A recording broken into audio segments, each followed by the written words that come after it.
Okay, thank you so much, Katie. And I want to thank everyone for being here on Christmas Eve. It's been a big day for the TaxSlayer Gator Bowl.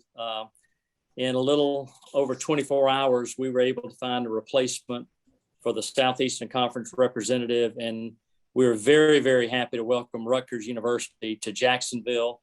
We're so excited to be able to welcome them to great Florida weather, the beaches, the Marriott Sawgrass. We know they're going to have a blast while they're here, and we're just so happy that they really want to be here. And to us, that makes a huge difference. So I'm going to turn it over to John Deuce, who I'd like to thank John for. He was in the war room with us as we were going through all the different scenarios. So John, I want to thank you for your leadership, and I'll turn it over to you to take over at this time. But thanks, Pat, and thanks, Coach Schiano, for being a part of the 77th annual TaxSlayer Gator Bowl. Well, thank you, Greg, and thanks for all your leadership too over the last 24 hours. It is our privilege to host the student athletes, coaches, administration, and fans of Rutgers Scarlet Knights in the 77th TaxSlayer Gator Bowl.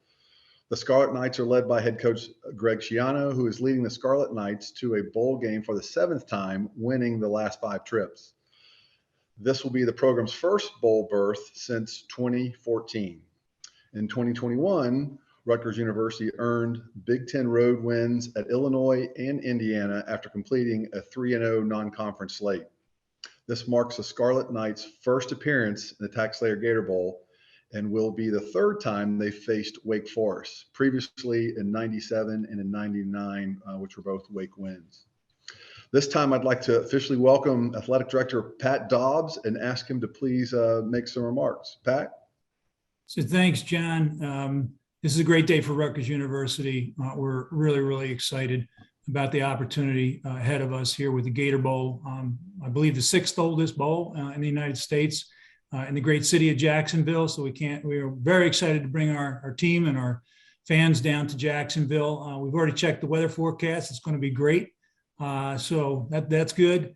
I want to also extend my congratulations to John Curry, the AD at Wake Forest, and to Coach Clausen on their spectacular season. What a great representative from the ACC to be in this bowl.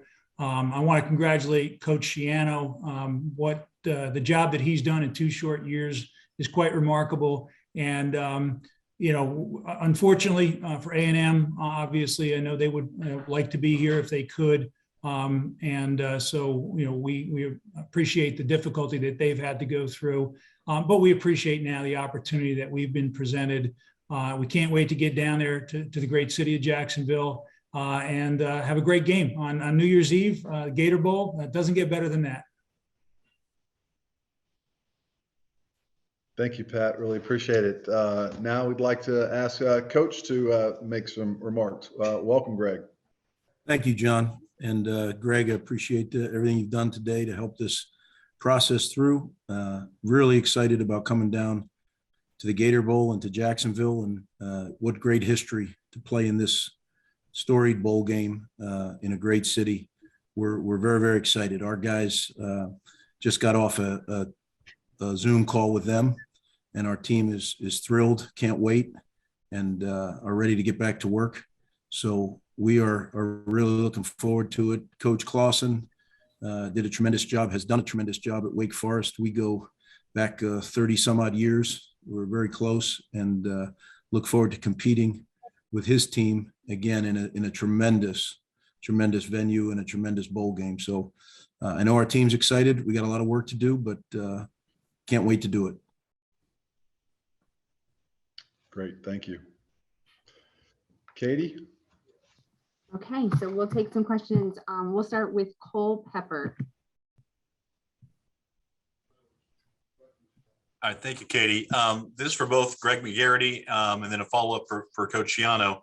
Greg, can you kind of walk us through the important beats here over the last 48 hours of how this happened to go from Texas A&M pulling out to getting Rutgers approved and in?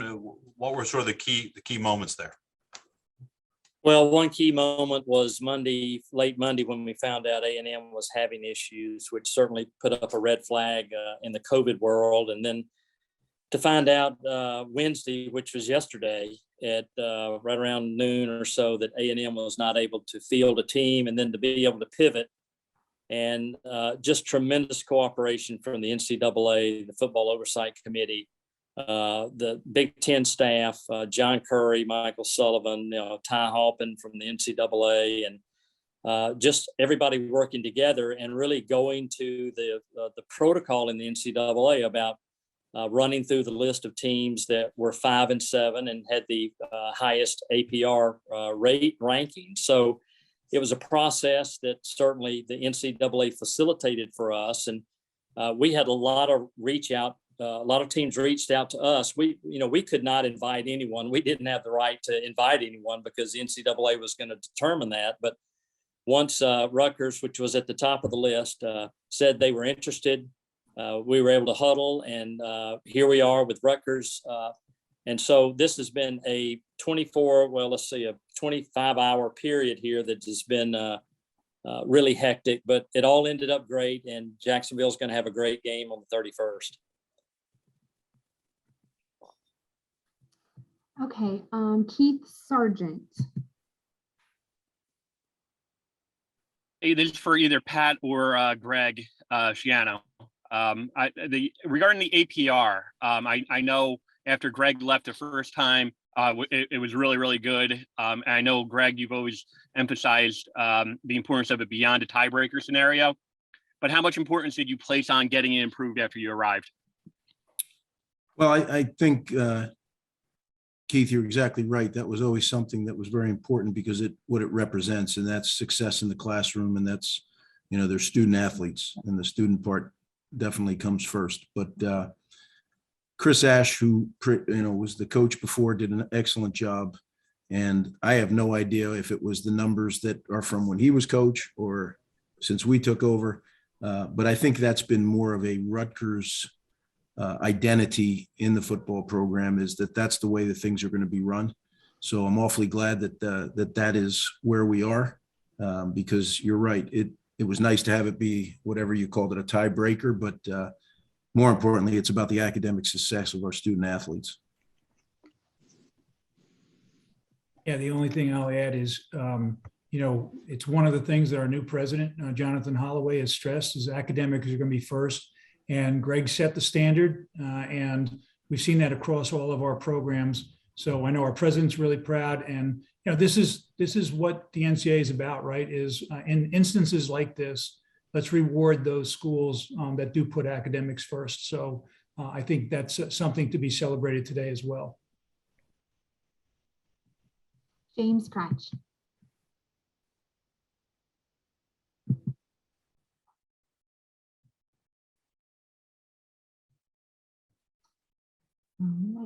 We may come back. It looks like, James, can you hear us? Okay, Chris Eisman.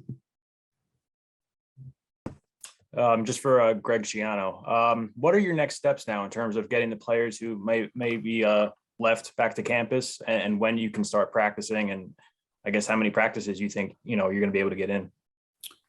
Well, it's a good question, Chris. I mean, we have been working on this in the event that it did come to fruition, and our guys, I want to make sure they've had plans, and I want to make sure that our players can be with their families on Christmas morning. We need the time as coaching staff to put together a game plan. So our coaches are in right now, and we've been working on Wake Forest here for the last 24 hours in case, and so we're moving along pretty good, and they'll get back here Christmas night, and then we will get started. And it won't be very much more than a traditional game week, but Coach Butler, who's been with me the entire time, I think the finest strength coach in America, we worked.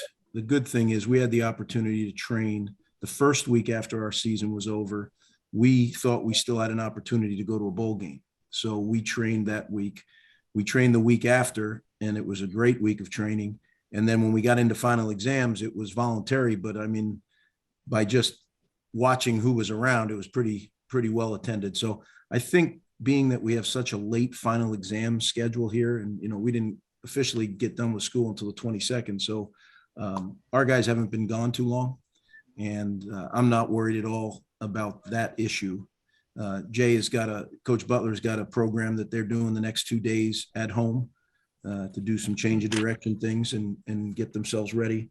And then we'll ease into it, get into a game week, and then go play the game on Friday. And we're looking forward to it.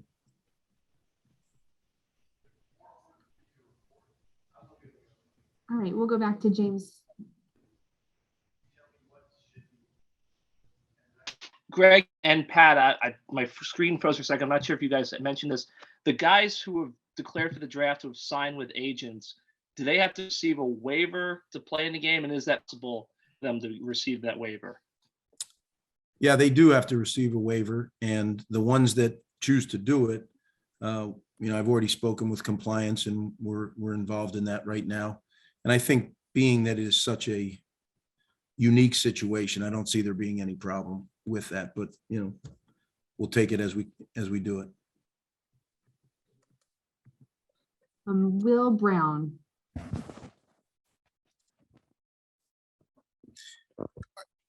Good evening, everyone. Thanks for taking my question. So my question is for Coach Hobbs, excuse me, for Mr. Hobbs. If you would just describe the logistics of how you're going to get your team down to Jacksonville over the next, how you're going to get your team down to Jacksonville and the logistics of how you did that and kind of preparing for this opportunity if it arrived. So I have a whole team of people right now that are making phone calls and working on arrangements, working with airlines and various charter services. We'll get down there. Bruce Beck. This is for Greg Schiano. Hey, Coach, congrats. It's been a turbulent 22 months in this COVID sports world, and yet your guys have made a commitment. You've shown effort and unselfishness throughout. Do you think this is validation for your kids for what they went through and the way they comported themselves? I couldn't agree more, Bruce. I think that, getting a new coach and 3 months into it, having COVID hit and not being able to coach your guys, then having your season canceled, then reinstated in mid-October. This group of players has been through a lot. And I just got done telling them that on our team meeting is that, sometimes opportunities come your way and we always talk about it. There's no such thing as missed opportunities because someone's always going to take it. And in this instance, we're the person who gets to take it. And we're really looking forward to going out there and making the most of it. We know our opponent is really good and they're well coached. And as I said, I've known Dave for a long time, so it's going to be quite a challenge. They're a really well coached, good football team. But as Pat said, we'll get on that plane. We'll be down there. It'll be a good game. Steve Politi. Hey, Greg, you've had 25 days since you played Maryland. A lot of the players have scattered, started thinking about going to pro. You've had changes in the coaching staff. Just curious what makes you think the team can be ready in this shorter period of time when Wake Forest has obviously been preparing for it for several weeks. Well, I think it's two parts, Steve. I think number one, physically, if I didn't think we would be able to, I wouldn't do it. And no matter how much, football coaches want to coach games and football players want to play in games. I mean, that's why we do it. And it's an incredible sport because it's the only sport where you practice exponentially more than you get to play the game. And we are really excited about playing one more game with this 2021 team. Because this 2021 team is really the 2020 team as well, right? Most everybody came back with the COVID year. And as was mentioned, I think, as Bruce said, I think this is a deserving opportunity. Now, as things were unfolding yesterday, I certainly did a straw poll to make sure that that's what they wanted and wasn't just what their coach wanted. But I knew from a physical standpoint, we're fine because of the nature of how we trained in the month of December. As far as the mental part of the game, I'm sure there'll be a couple things, especially for the younger players, the ones that were just there the first year, we'll have to recalibrate a little bit. But I think with the time we have, we're not going to try to reinvent the wheel, and we're going to go out and play, with great energy and great excitement and not make it real complicated. And see where the chips fall. And I think our guys, are going to play with great effort. And you know what? When you do that, you give yourself a chance. Great. Can I just follow up? Is there any concern from your end about your own COVID issues with players leaving campus and with the numbers where they are in New Jersey? I hope not.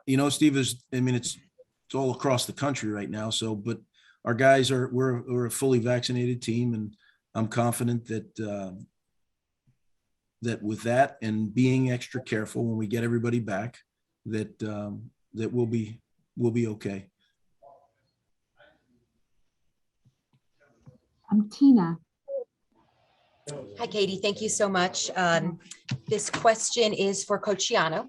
Coach, you mentioned how this was maybe something that you were expecting, which is why you guys trained after your last game, and that the players were excited. And I know it's hard to gauge in these virtual meetings, but could you take us a little bit more into the emotion when this became a reality? If certain things maybe some of your players have said, or just what you and your coaching staff, how you reacted?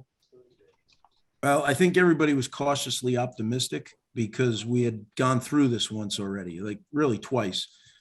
We lost the final game, so we have no one to blame but ourselves, right? We had an opportunity to make ourselves bowl eligible, but we didn't do that.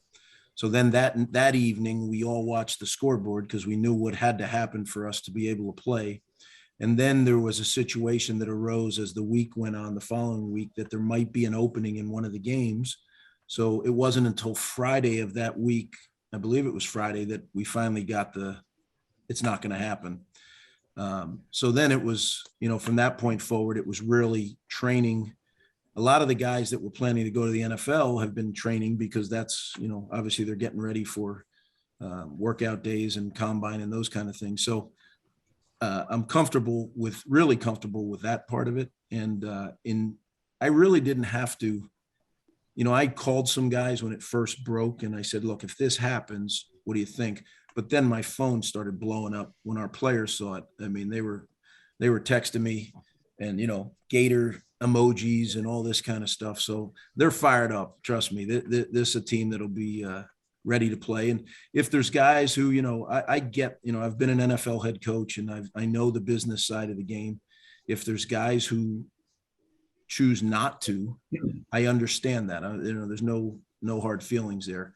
But we will come down with a team that whoever hits that field is going to play really, really hard and play the way that we play at Rutgers. So I know they're thrilled to have the opportunity, especially in a bowl of this magnitude, and we're going to come down and have a good showing. Thank you.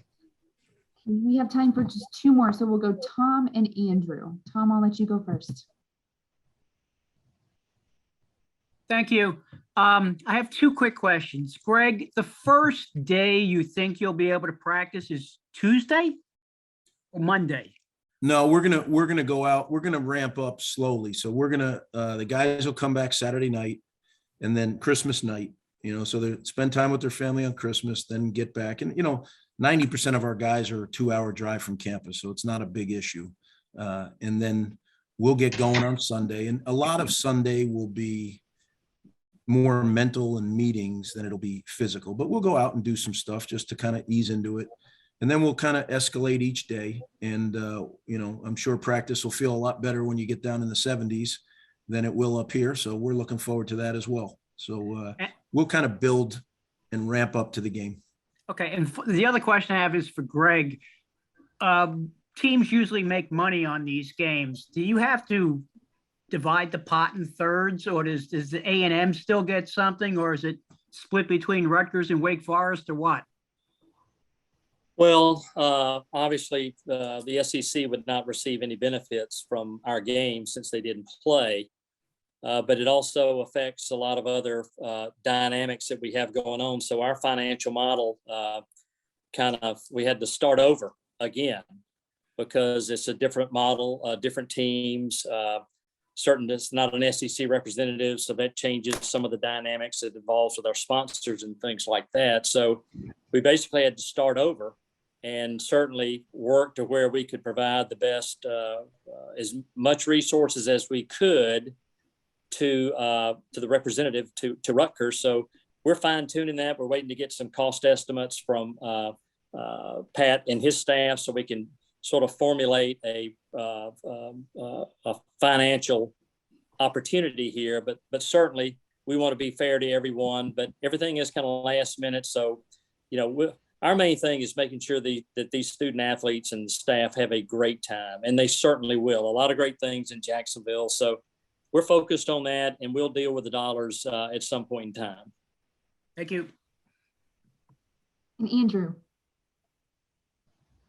All right, good afternoon. This is a question for Coach Schiano. As others have said, this current sports landscape, there's so many different variables you have to account for. As part of your game planning, you're going up against a team who's made a bowl game 6 years in a row. So you're going up against a veteran team. Is there anything that you can lean to from what you've learned, this current dynamic, as well as your previous bowl experience, that you think is going to help for this coming Friday? Well, as I mentioned, Andrew, you're exactly right. This is a program that's established. Dave and I have been close friends for a long time. We visit and share ideas and share football, share program building over the years. But I definitely will lean on our past experiences. We've had some really successful bowl games and bowl trips. So that, coupled with the work of everybody on Pat's staff and my staff, I think we'll make this a great trip for the players. I think we will get ourselves ready to play the very best that we can. And then, as I always say to the guys, you throw it out there, and as long as you play your best, you just see where they land. And that's what we're going to do. We're a developing program. I was here for 11 years the first time, and not very often do you get a chance to come back to your dream job. I got a chance to do it. And this is a big step for us. To be able to play in a bowl like this is very, very exciting for Rutgers football, for New Jersey. So we're thrilled and can't wait to do it. Thank you, Coach. Any final remarks from Greg McGarity or Chairman Deuce? No, I'm so glad this is settled. We can have a good night of sleep and not have to worry about if we're going to have two teams. And so the great thing is we have two teams that want to be in Jacksonville. So that is great. And so things couldn't be better. And thanks to the staff and everyone for helping make it happen. It's been a total team effort. Thank you. Yeah. And Pat and Greg, we're looking forward to hosting you and your teams and staff, and can't wait to welcome you to Jacksonville. Thanks, Greg, and thanks, John. We're really, really excited. Can't wait to get down there either.